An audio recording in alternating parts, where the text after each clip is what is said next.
Hello. Today I want to talk a little bit about using a digital calendar, and in particular I'm going to talk about Google and Microsoft Outlook. They're both very, very similar. In fact, when I was doing my research, I only found one difference. If I really was a calendar user, which I'm not, I might find some more differences, but basically they both have the same features.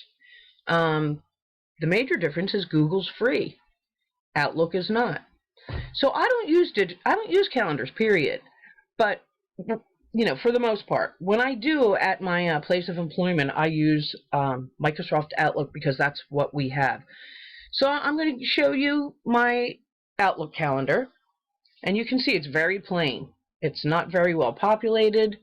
I only keep track of what week it is because I have a schedule that I give my students, and I know what I need to accomplish each week. So I keep track of what week it is, and then I keep track of like when's the final exam, when's the course start date and the course end date, and the add and drop date. Other than that, I really do not use this calendar at all. Once in a while, I put a faculty meeting on there. I set a reminder. I usually set my reminders to remind me starting a week in advance. And then when I get that reminder, I reset it for like 3 days in advance. And when I get that reminder, I usually set it for like an hour in advance, just to make sure I don't miss any of my meetings. But as you can see, I really don't use the calendar very much at all. Now I'll show you my Google Calendar. This is my Fort Hays um, Google Calendar. And again, it's sparsely populated. I really don't use it. But I used it a little bit going through this assignment, and I found that Google is, it's so similar to Outlook, and since it's free, if I did have to use a calendar, I teach adults, so I don't have to deal with contacting parents and, stuff like that. But if I did, I would choose Google over Calendar because it's free. And most people have a Google account, and that's all you need to have to be able to access the Google Calendar. So we'll go ahead and look at a couple of similarities. So who rules? Both Google and Outlook, they're the two of the top rated calendar applications out there. Again, Google's free. We like free. Outlook, it's not free. It's packaged as a component of the Microsoft Office suite. So there is a fee involved.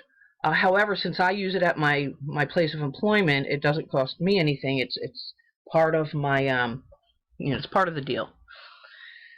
They're both accessible from anywhere that there's internet access. However, Outlook is mainly it's installed on either a local computer or on a networked server, an Exchange server.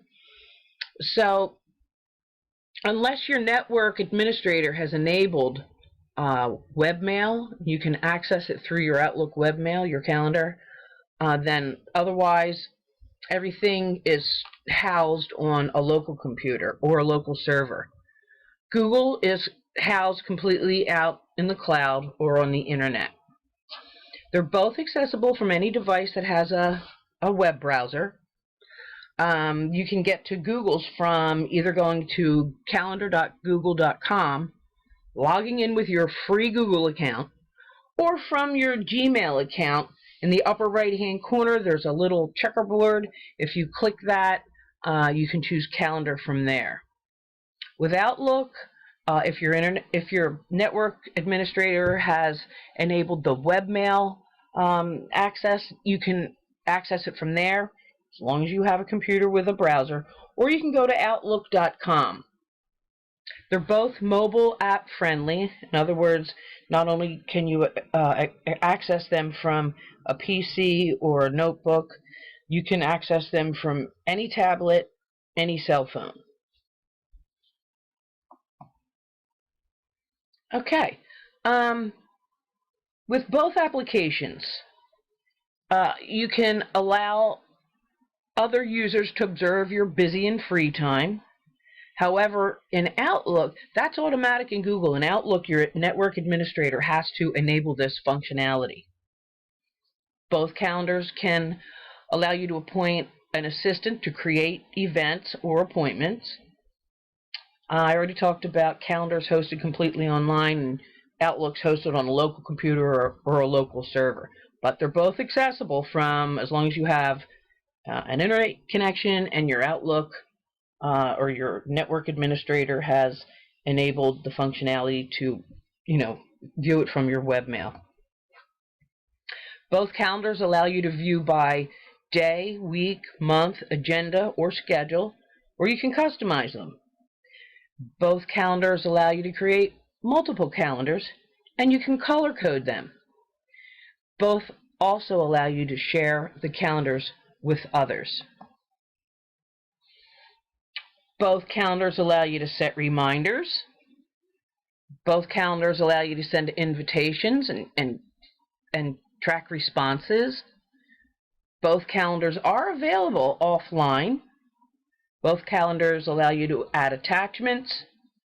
And the difference I found, besides the fact that Google's free and Outlook isn't, is Google has a feature called Ghost Meeting Participant, which means if you send out invites to a meeting or you have your appointed assistant send out an invitation to a meeting, you do not have to be in that meeting at the scheduled time.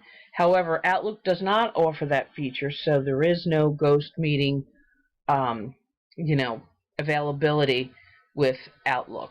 So the next thing I want to do is go ahead and show you my Google Calendar, and I'm going to show you how to create an event or an appointment, which is really the backbone of the Google Calendar.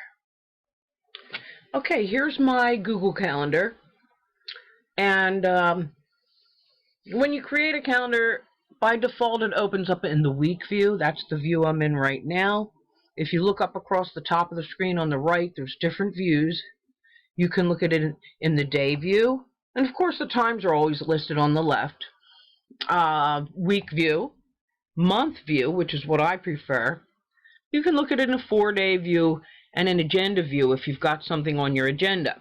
We'll get back to that in a little bit, but you're not going to see all my Phillies games on my agenda because we're not in the correct month at this time. Okay, so I'm going to go back to the month view. Alright, on the left here you can see, even though the calendar is in a March calendar, over here on the left you can see the entire month. If I was in the week view, I'd see only this week, starting from Sunday, ending in Saturday, in the week view, but you still always have that full view of your calendar on the left over here. You go back to month. And below that you have a drop-down list arrow for my calendars. You can click the arrow on the left. Click it once, it closes it up. Click it again, it opens up what calendars you have, because you can have multiple calendars. It lists those over there on the left. So by default, I have one called Linda Pease, and then I created one called Pennsylvania Institute of Technology. That's where I'm employed. You turn these calendars on and off by clicking on them. So this is my Linda Pease calendar. If I click Linda Pease, I turn it off. Nothing shows except for the default over here, daylight savings time. That's down here under holidays in the United States. So anytime there's a holiday, it'll show up on your calendar. But if I bring Linda Pease back, I created, for purposes of this demonstration, a couple of birthdays. They're called events. And I simply do that by clicking Create. And I can give my event a title. And I can choose the date, the time zone, if it's an all-day event, if it's to be repeated. Now, those birthday events I created are repeated yearly. So if I chose repeat, you can choose repeat when? Weekly, daily, monthly, yearly, and I chose yearly. I'm going to cancel this for those birthdays. You can put out any event details down here, any number of event details. If there's a location, if you want to allow a video call, if you have a Google Hangout, you can allow people to call in and have a video chat.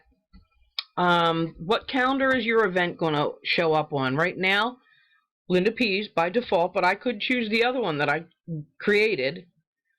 You can put a description, add an attachment, add an event color, add a notification. If you want to be notified by email, I want to be notified, let's choose weekly, 1 week before. I'll change that to 1. Email me 1 week before the event. And you can add a second notification if you want to be emailed again, you know, let's say 3 days before the event. All right, you can keep adding notifications if you want to, but we're just going to keep moving along for now. If you can show in your event if you're available or busy, and then there's visibility. I'm going to go ahead and leave calendar default, but you could choose to make it public, but beware, if you make it public, anybody can see it. Okay. You can also choose to add a guest. If you want it to go to one person in particular, you can put their email address in up here and choose what permissions they have. Can they modify the event, invite others, see the guests, let's see who else is invited to this event. And when you're done, you click Save. Okay? I'm going to go back a screen because I'm going to discard this because I really didn't want to create it. I've already created just a couple events for you to be able to see, but over here, just to show you how you can easily edit any event that you put on there. Frankie, this is a birthday. I'm going to double click it. The editing screen opens up, and I'm going to put Frankie's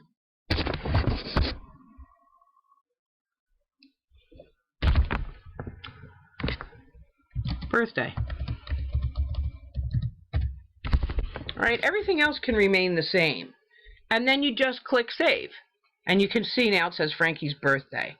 If I wanted to add a brand new event, you can either double click the day on the calendar. Let me create a faculty meeting on the 20th. You double click it and it opens to untitled event. Let me put faculty meeting.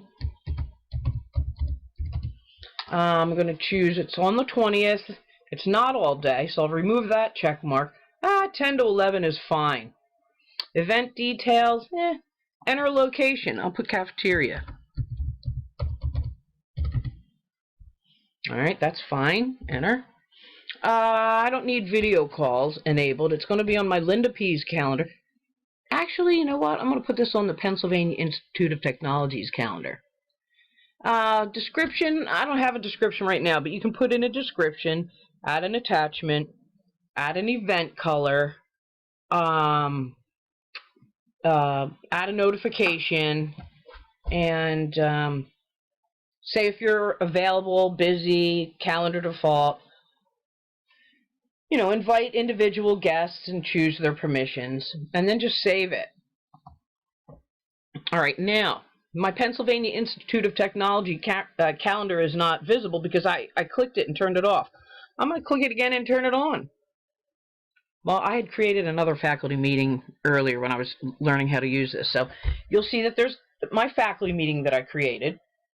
If I need to edit it, I can just double click it. And it takes me straight back. Go away, Toshiba. It takes me straight back to the edit event screen. Alright, so I'm going to go back. And the last thing I wanted to show you that's really cool, if you go to other calendars, go to this drop-down list arrow and choose Browse Interesting Calendars. There's holidays from around the world. I was interested in sports, baseball, Major League. My team is the Phillies. So on the Philadelphia Phillies, I went over here and I subscribed to it. If you want to unsubscribe, you just click the unsubscribe. But at any rate, I wanted to keep that. Back to calendar. And you're not seeing it because it's March and they don't play until April. So if I go to the April calendar, there's my interesting calendar with all the Phillies games and times. There's a lot of things you can do with the calendar. You just need to get in there and play around with it. Thanks for listening to my presentation.